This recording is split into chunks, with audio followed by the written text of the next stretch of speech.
In this video, I'll show you how to create a Payoneer account in Pakistan step by step. First, go to the official Payoneer website and click Sign Up.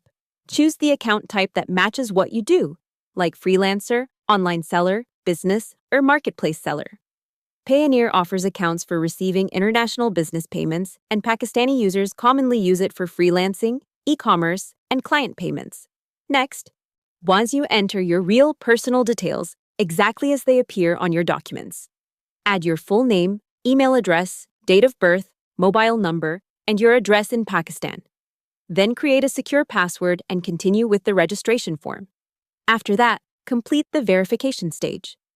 Payoneer may ask for a valid government-issued ID, and sometimes proof of address or business details through the verification center.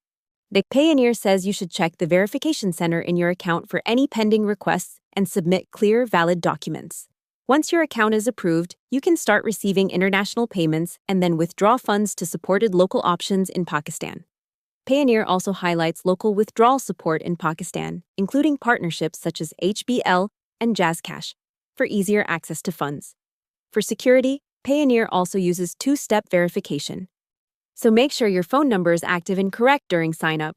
Hope the tutorial was helpful. Subscribe to my channel and see you in the next video.